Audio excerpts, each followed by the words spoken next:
Hi, I'm taking yet one more NLP practitioner training, this time with Wyatt Woodsmall. And of course, as I go through the training, it's all review, but sometimes different trainers put things in different perspectives, and I love that. I love getting new stories and things like that to tell.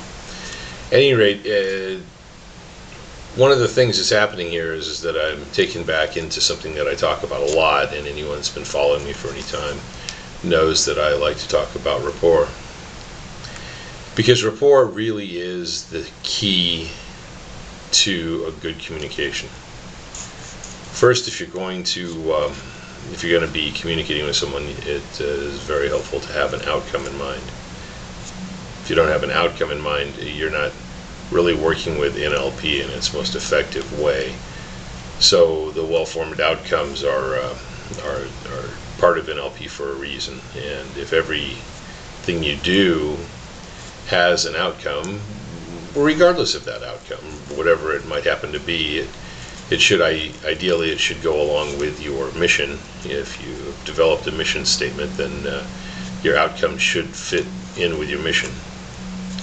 But at any rate, so it should have an outcome. And then if you're going to be doing any sort of communication with anyone else, that outcome is going to be most effectively realized in the presence of a good rapport. In practitioner training, they teach you rapport skills such as matching and mirroring. They teach you to do some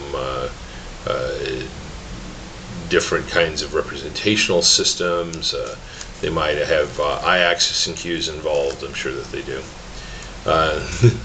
And then maybe you get into different things like skin tonus and micromuscle movements and the finer aspects of this. And some of that is just sensory acuity training. But sensory acuity is necessary to get good rapport. You can't really be in good rapport with someone if you're not completely aware of who they are. And the best way to be aware of who they are is by observing what they're doing, their behavior. And the behavior then includes both their voice, their posture, both their voice, their posture, and the other 5 things I'm going to mention.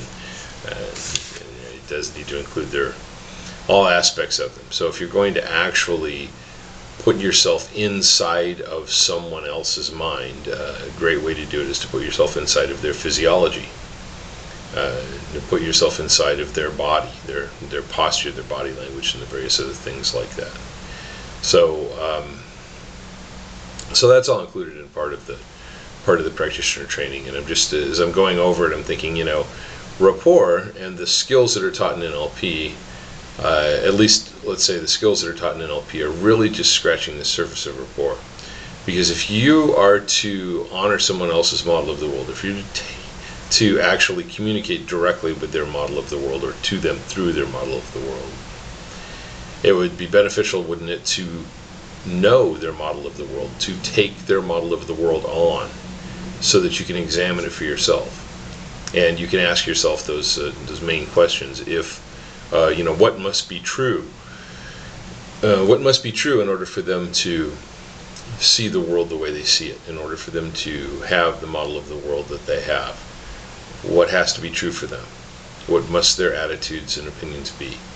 And by seeing those clearly, then we can learn how to work with those. So it's important to be able to get out of oneself and take on whoever someone else is being, and we do that through taking on their behavior first, and then through taking on that behavior, we allow ourselves to interpret or get impressions of actually who they are at that time. By understanding who they are, we can utilize our own understanding, our own experience, and then help them to change, help them to achieve whatever outcome it is that they have been wanting. So that's an important part of it. And rapport is often just kind of poo-pooed as in, oh yeah, well, you just have to kind of get in rapport, you just have to kind of get people to relate. Yeah, it's true. I mean, that is kind of what you're trying to do on the one hand.